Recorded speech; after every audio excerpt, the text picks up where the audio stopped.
कुछ ज़माने पहले मेरा और एकता कपूर जी का काफ़ी आपस में कहा सुनी हुई थी। हमने अपनी महाभारत बनाई थी, उसने अपनी महाभारत बनाई, और उसने अपनी महाभारत में एक स्टेटमेंट पास कर दिया और मैंने कहा ये महाभारत नहीं चल सकती। काफ़ी हमारे बीच में टाइम्स ऑफ इंडिया में मेरा इंटरव्यू छपता था, फिर उसका छपता था, और मेरा बहुत बड़ा ऑब्जेक्शन था कि आप व्यास मुनि, जिनका महाभारत में लिखा हुआ है कि जो कुछ भी इस दुनिया में है वो इसमें है और जो इसमें नहीं है वो कहीं दुनिया में नहीं है, इतने कॉन्फिडेंस से महाभारत में व्यास मुनि ने लिखा है, ना बिलीव इट, गलत नहीं लिखा। महाभारत में सब कुछ है, रिश्ते हैं, दोस्ती है, दुश्मनी है, हर तरह के सीख है। लेकिन ऑब्जेक्शन कहाँ से आया? हमारी महाभारत आप जानते बहुत चली, बाद में 4 महाभारतें बनी और 4 महाभारतें पर मेरे को सब में ऑब्जेक्शन आया। शुरुआत ऑफ कोर्स एकता कपूर ने की थी, और मैंने याद है कि मैंने ये कहा था कि अब एकता कपूर ने एक स्टेटमेंट पास किया था, मैंने कहा देखिए उसने द्रौपदी को टाटू लगा दिया था यहाँ पर। मैंने ऑब्जेक्शन लिया था, मैंने कहा ये क्या है? और 6 पैक वाले पांडव्स होते थे, मॉडल्स लेते थे, ड्रेस सेंस पूरी चेंज कर दी गई थी, रोमन्स के ड्रेसेस थे। मैंने एक बार मजाक में कहा था, मैंने कहा अगर और उसका टाइटल था हमारी महाभारत, ऐसा कुछ टाइटल था, तो मैंने कहा था ये हमारी महाभारत नहीं है। उनका स्टेटमेंट आया था कि मुकेश खन्ना, मैंने कहा ये नहीं चल सकती। उनका स्टेटमेंट आया था, Mukesh ji without seeing a single frame of ours Mahabharat says हम नहीं चल सकते। मैंने कहा नहीं चल सकते पुत्री, तुम नहीं चल सकती। कहाँ से लाओगे डॉक्टर राही साहब को, कहाँ से लाओगे पंडित नरेंद्र शर्मा को, कहाँ से लाओगे आप BR चोपड़ा को, और कहाँ से हमारी टीम को लाओगे जिसका सिलेक्शन हुआ था?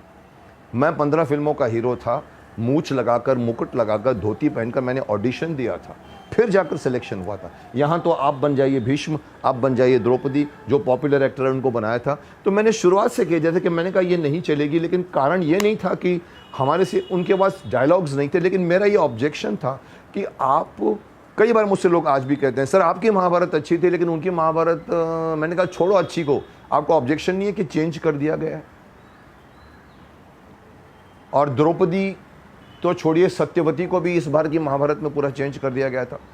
सत्यवती को उन्होंने मत्स्य गंधा बता दिया। पूरा डेली सोप बनाने की कोशिश होती है महाभारत को या रामायण को आज, इसलिए वो नहीं बन सकते जो उस जमाने के महाभारत रामायण थे।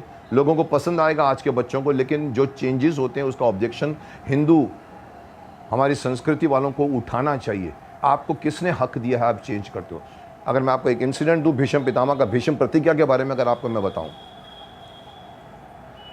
इनकी महाभारत में दिखाया है कि देवव्रत जाता है और वो सत्यवती को मिलता है। सत्यवती को मत्स्य गंधा बताया है जो पूरी चलती हुई एक मछली को रोक देती है, इतनी बड़ी वाली मछली को। ऐसी नहीं थी सत्यवती। सत्यवती एकदम अच्छी डोसाइल और एक अच्छी पिता के साथ रहती थी, नाव चलाती थी। उसको इन्होंने सडनली, क्यों? Because daily soap. अगेन ये आता है कि हमको लोगों को अट्रैक्ट करना है, पर ये अट्रैक्ट करिए आप अपने सास भी कभी बहू में। You don't attract it through mythology and through, आपको अपने माइथोलॉजी के ऊपर क्या विश्वास नहीं है ना? चेंज किया उन्होंने। देवव्रत जाके पूछता है देवी क्या प्रॉब्लम है आपको, एक जंगल में खड़ी हुई है, क्या प्रॉब्लम है आपको? वो कहती है मैं क्या करूंगी, तुम्हारे राजमहल में तुम्हारे लड़के आएंगे, बच्चे आएंगे, राज करेंगे, मेरे बच्चे कहाँ जाएंगे, मेरे बच्चे क्या भिखारी बन के रहेंगे? ये बात कभी सत्यवती ने नहीं कही थी। No, who has given them the right to change? और उसके बाद वो देवव्रत कहता है ठीक है अगर ऐसा है तो मैं प्रतिज्ञा लेता हूँ, और वहीं खड़े खड़े नदी किनारे पर प्रतिज्ञा ले लेता है ना। ओरिजिनल महाभारत अगर आप पढ़िए ऐसा नहीं था। ओरिजिनल महाभारत में देवव्रत बाप के पास जाता है, दाशराज के पास जाता है और दाशराज को पूछता है। हमारी संस्कृति में बाप के साथ बात की जाती है, बेटी से बात नहीं की जाती। शालीनता से बात होती है और बाप कहता है कि मेरी बेटी के बच्चे कहाँ जाएंगे, तुम तो युवराज हो। फिर वो कहता मैं शादी नहीं करूंगा। बोलता ठीक है लेकिन तुम्हारे मतलब तुम अगर युवराज नहीं बनते तुम्हारे बच्चे तो मांगेंगे हक। फिर वो कहता मैं प्रतिज्ञा लेता हूं कि मैं वंश नहीं चलाऊंगा। Now this was the original Mahabharat which was changed by Ekta Kapoor, and she openly said one sentence जो आज भी मुझे खलता है। She has given in one interview, 20 साल के बाद अगर कोई महाभारत का जिक्र करे तो वो एकता कपूर की महाभारत का जिक्र करना चाहिए।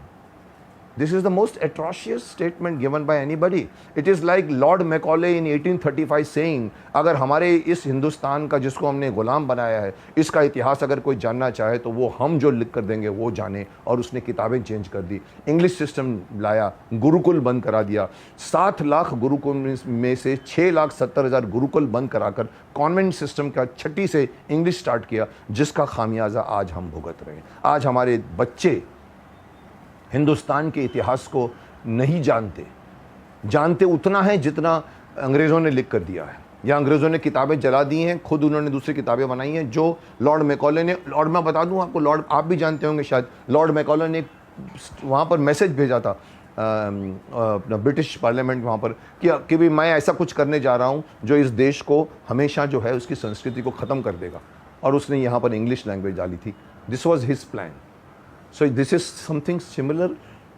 एकता कपूर सेइंग कि महाभारत आगे आने वाला, अगर बच्चे जो हमारे देश के हैं वो आगे जाकर बोलेंगे अच्छा ये था महाभारत, अच्छा ये किंग अशोका था, अच्छा वही जो शाहरुख खान और करीना कपूर तालाब में तैरते वो अशोका था। या आज के सीरियलों में, माफ़ करना, झांसी की रानी बड़ी नहीं होती, पृथ्वीराज चौहान बड़ा नहीं होता, महाराणा प्रताप बड़ा नहीं होता। क्यों? बालिका बधू चल गई थी, इसलिए बच्चे चलने लगे। प्रोड्यूसर बोलता है बच्चे को बड़ा मत करो, बच्चे को बड़ा मत करो, बच्चा हिट है। और झांसी की रानी का जो यंग रोल है या महाराणा प्रताप का यंग रोल है, वो रोल को लोग कंटिन्यू करते हैं। मेरा सिर्फ यही ऑब्जेक्शन है कि ये सारी कहानियां आपके पास हैं क्या? क्या बचपन में महाराणा प्रताप ने ऐसा किया था? लोग जानते हैं छत्रपति शिवाजी बचपन में माँ से राम कृष्ण की कहानियाँ सुना करता था, उसकी माँ उसको सुनाती थी। लेकिन किसी ने ही नहीं सुना जो हम झांसी की रानी में दिखाते हैं या महाराणा प्रताप में दिखाते हैं। वो चल रहा है, अंडरस्टूड है कि वो स्टोरी उन्होंने फिक्शनलाइज की है। और मेरा ये ऑब्जेक्शन है, हिस्ट्री को फिक्शनलाइज मत करो पुत्र। महाभारत या माइथोलॉजी को आप उसको don't fictionalise it, don't make it daily soap, because ये हमारे देश के लोगों के लिए एक प्रेरणा के स्रोत हैं कि हमने जो कुछ किया है ये नहीं चलेगा। पहले वो बात, मेरी बात भी यही थी, एकता कपूर की महाभारत नहीं चली, मैंने स्टेटमेंट जो दिया था वो ठीक था कि नहीं चलेगी। आप श्री राम को जानते हो, आप श्री राम को दाढ़ी वाला श्री राम बनाओगे, वो नहीं चलेगा, क्योंकि करोड़ों की आस्था उससे जुड़ी हुई कि राम ऐसा दिखते थे, कृष्ण ऐसा दिखते थे। Can you change it for the name of, for the sake of अभिव्यक्ति की आज़ादी? कि मैं इस देश में रह रहा हूँ जहाँ बोलने की आज़ादी है, अभिव्यक्ति करने की आज़ादी है, तो क्या आप हमारे हिस्टोरिकल कैरेक्टर्स को, माइथोलॉजिकल कैरेक्टर्स को चेंज कर दोगे? नहीं होगा। और मैं एक कदम आगे बढ़कर, मैंने ये पहले भी कहा था, आज भी कह रहा हूँ, आप किसी और धर्म, किसी और संप्रदाय में करके बताओ, तलवारें निकल आएंगी, यूँ तलवारें। आप मुस्लिम धर्म में करके बताओ, क्रिश्चियन धर्म में करके बताओ, सिखों के धर्म में करके बताओ, तलवारें निकल आएंगी। आप हिंदू धर्म में क्यों कर सकते हैं हम लोग? क्योंकि हम लोग सहिष्णु हैं। हम मोहम्मद गजनवी को 17 बार आने देते हैं, 16 बार आते हैं उसको छोड़ देते हैं, 17वीं बार आता है पृथ्वीराज चौहान को गिरफ्तार कर देता है, उनको मार देता है। ये हमारी गलती है। आज नहीं चलेगा वो सब। आज मैं ये बोलना चाहता हूँ, हिस्ट्री, माइथोलॉजी आप मत चेंज कीजिए। ये महाभारत जहाँ से गीता निकली है, उस महाभारत हमारा एपिक है। Don't change that epic.